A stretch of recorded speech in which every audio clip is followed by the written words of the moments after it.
Welcome back to the Analyst Zone, and congratulations to FT Win, who are going to be your Season 2 Transatlantic Splatoon League champions. Some fantastic play and some challenges over the course of the season, but at the end of the day, they brought it through when it matters most. And we're actually about to sit down with a handful of players joining us in the analyst call. We'll be able to see them on screen in a moment, but joining us in the call are going to be Kyo and Bursty. So congratulations to you two on the win. How does it feel to have this victory in your pockets as well? Honestly, I think we're both just on like an adrenaline high. We both of us really wanted to win this tournament, and we're super glad that like we didn't just win it, we like won it pretty dominantly, only dropping a couple games. Yeah, I mean, yeah, absolutely. It was impressive to see. Obviously, you know, we were all like, okay, so yes, FT Win's good, we know that, but Freeze also had some challenges today, and so who knows how good that set actually was. But you guys did the exact same thing Starburst did to you in week 6, reversing the score line, arguably when it probably matters more. What are your thoughts in terms of that final match? How did it feel to play with Shaq again and take down that team? Honestly, you can go first. Okay. Honestly, for me, it feels really great to play with Shaq again because I think like everyone really knows like my style is like, oh, I'm just gonna QR, I'm gonna rush and fight everyone. And like out of all the frontliners I've played with, even in pickups in the Western scene, Shaq is the only one to match that like style correctly. Like he feels like two sides of the same coin. It's just the synergy is amazing with him. Yeah, like everyone at high level like trash talk Shaq, but like he's the worst player in FT and he doesn't do anything. He just spams missile, but like people don't really realize how much like he contributes to the game through like just like cohesion and stuff, like helping Biscuit and I get to where Kyo is like deep in their spawn, and comms and all different stuff that we've like built up over the few years we've been playing with him. So yeah, it's just awesome to play with him again, and especially great to get revenge on Starburst. Yeah, I mean, I think it's something to be said for the longevity, right, of playing with the same roster consistently over just the sheer amount of what years is it at this point? 2 years nearly that you've been playing together. And it really does show in the gameplay. I mean, we were talking about it on the analyst desk, right? Between the cohesion, all of the pieces just falling into place, Shaq being there to be a little bit more of that supportive role when he needs to be as well. Was really fantastic to see.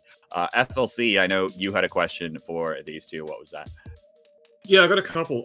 So firstly, Shaq usually plays K-Shot. And so obviously he's been on CDS for a lot of this. You mentioned that there's a lot of... he's usually playing that kind of connecting role between what Kyo's doing all the way up in the enemy spawn and getting you, Bursty and Biscuit up to sort of help him out. Was that sort of what made the CDS the pick, or was there something else at play there? So usually most comp ideas are like just based off of what I want to like pick. Like I usually like what's the word, make the comps or whatever. And we had a very long time struggling against double armor. And it was Shaq felt unable to fight 2 armors. I felt unable to fight 2 armors on like Bucket. So then we both made the switch to like CDS and Tri, which are weapons that are very great versus armor. Arguably way better in zones than you'd say Shot and Bucket are, because the amount of paint they put out, CDS has insane amount of paint, Storm. And like the one thing that I guess the criticism that we do take is people say, oh, Shaq doesn't push. And CDS has been forcing him to do that more because it's kind of like a loner weapon. Like it can go in, take a lot of the attention, distract, and it's been really good in playing that. Yeah, because we watched back our in the zone set versus Radiance, and a lot of the time they're just saying, watch out for the try, he's going to flank. Like they know Kyo is going to flank almost 100% of the time, and putting Shock on CDS allows them to like be in that flanking role as well, which is kind of like a mix-up because people don't really expect Shock to flank, but you know when he does flank, it usually works pretty well. All right. And so, Kyo, you mentioned that you usually sort of pick your weapon first, then the rest of the team kind of falls in. So you picked K-Rapid. Yeah. Okay. Okay. Here's the explanation as to why I picked K-Rapid. So, when we go into tournaments, 'cause we play Anchorless, we've played it forever, and there's just certain maps that we just have in our minds. Like, if we play this map, we probably lose, and it's okay if we lose. We're gonna try our best. And Albacore was one of those maps, and we destroyed Freeze that map, and then Humpback, we already rolled by Starburst and Scrims. Like, we got 100-0 every game on every Yeah, weapon I played. At And I was least like, 3 times. yeah. And I was like, team, do you trust me? What's Scrim? And they were like, yeah. And then I like insta-lock K-Rapid and we just start winning. And I was like, I don't know why it's working, but it is. Huh? All right. Yeah, Well, in fairness, I was seeing, at least in the Humpback game, I was seeing it kind of fall into place towards the end. I was seeing like, oh yeah, okay, yeah, if you do that, all right, fair enough. But yeah, I mean, I guess that's it from me for the moment, though. I still think anything it's else? Anything Oh else yeah, from no, you? I Yeah, agree. it's terrible. Hence the question. Rissa, Sendo, any other comments? Nothing. No. No, Alright. I don't know. Just want to say, like, well played. I mean, Mhm. of Yeah. course, I guess people are almost expecting it at this point. You guys did it so many times, but it's still very impressive to see. And I don't know, like, I think after Win is the kind of team where I see every player, more than pulling their role. So I don't know, it's always really fun to watch. So yeah, thanks for Mhm. playing. Thank you. Absolutely. Thank you It so always much is. for hosting. Always is fun to watch. And again, thank you all for playing, for putting on the show for us, and for entertaining the crowd. Anything else you two would like to shout out? I guess, Kyo, we'll start with you. No, I don't think so. Not really. Mercy. I recorded our sets today, so I'll be uploading those on YouTube. Just the channel name is Bursty, and you'll be able to see my perspective, the armor perspective.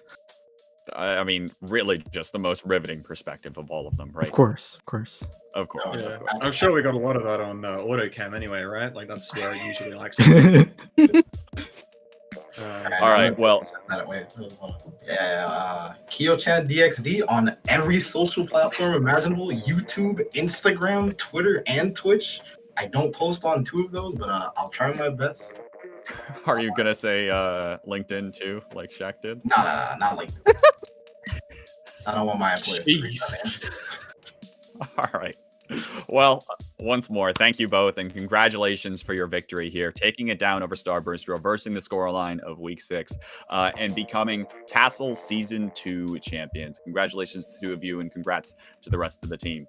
Now, folks, we are going to launch into the more normal analyst desk stuff, and of course, plenty of highlights from the match to show you on. So, Sendo, reacting to that set from the FT Win perspective, I mean, of course, got to be happy with the victory here.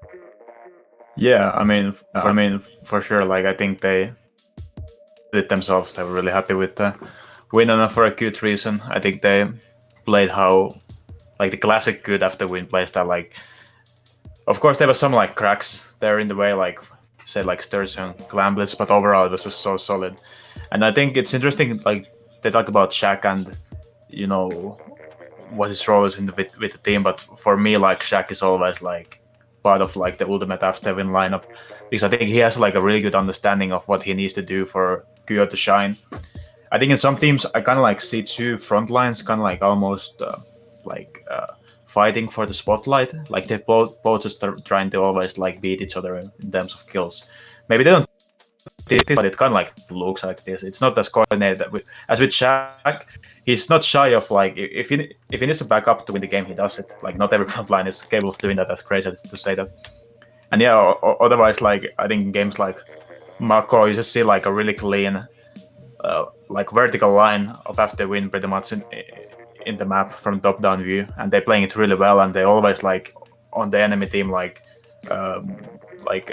2v1s where they can. And when Kyo's flanking, it all looks like really well made up. Like it's really easy for the enemy to trip to those. And yeah, I think those are like my main thoughts. Like, really fun team to Yeah. watch, obviously.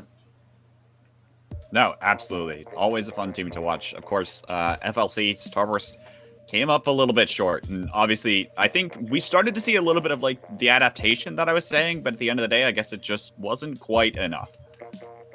Yeah, I don't know. It's really hard to, because Starburst, they weren't playing badly or anything like that. It wasn't as though they were not like they. It's not as though they were playing off their game or anything like that. I think FT Win was just that good today. I think in the like we heard in the interview, they said that they really wanted to win this, and I'm sure Starburst did too. I mean, Starburst wanted a sort of rematch with FT Win, from what I understand, to sort of after the group stage match. It was a 5-2 in their favor, but it was like, yeah, but you didn't have Shaq, so we want to get the real win. So I mean, they absolutely wanted it too, but like the sheer presence from FT Win in that set was incredible. Like, they were doing everything that we would expect out of FT Win. Like Sendo was saying, it was like watching, you know, you sort of describe the best way of FT Win playing, and that's what we saw. A lot of the time, FT Win, like when they're in sort of the usual sort of weekly tournaments, they're a little bit like, they're not bad by any means, but they're sort of a little bit less focused, perhaps. Like, we saw Shaq just keeping up with the team super well, keeping the team together. Biscuit and Bursty were like, Biscuit wasn't overextending. Hyo was doing these crazy flanks, but not getting, like, he wasn't forcing them either. Like, he was actually making them work. So, I mean, it's hard to fault Starburst. It's just that FT Win was so good that I'm not even sure that Starburst, like, even Starburst's best play throughout the entire series, I don't even know if that would have been enough. I actually think FT Win was just that good today. Yeah, and I will say, I mean, obviously, FT Win played phenomenally. The one comment I think that you made at some point in our kind of while the set was actually going on was something to the effect of, well, they just constantly get overwhelmed. It's always a 4v2 or something to that effect, because FT Win just playing this anchorless style, playing with always being aggressive, always in your face. It's really easy to always have the numbers advantage in some of these fights, especially if one or two players, even if Starburst is out of position on the back lines or the like there. Maybe we'll return to that thought in a little bit here, but Rissa, wanted to turn to you to kind of wrap up here. FT Wins season summary as a whole, Starburst as well. You know, seeing as how you've been watching these teams for quite a while. Yeah, so having been able to watch both of the teams throughout this whole season, I think there's been, both of them have been kind of, you know, showing us all types of different things, different play styles. I mean, very similar to what they always do. But today, in particular, I think that it was a really good build up to this rematch from when these two teams played each other earlier on in the season. And throughout the season, though, I mean, Starburst was able to beat FT Win, and you know, that was something that really, really was a focal point today as we came into this match. So I think that, looking at that, I think that it was just really a great comeback to be able to watch here with everyone. Yeah, I mean, it really was. I think we've kind of hit it here. Anyone else have any other closing thoughts on the playoffs or the league as a whole? Yeah, I mean, it's, you always love to see these sort of transatlantic. We've had tournaments like this before, where it's like America versus Europe, but like, there's something special about when we actually make it about America versus Europe. I think you go to any competitive game, I think it's the same sort of thing. There's always that regional kind of rivalry. Of course, I'm speaking as an Australian here. I have no dog in this fight, but the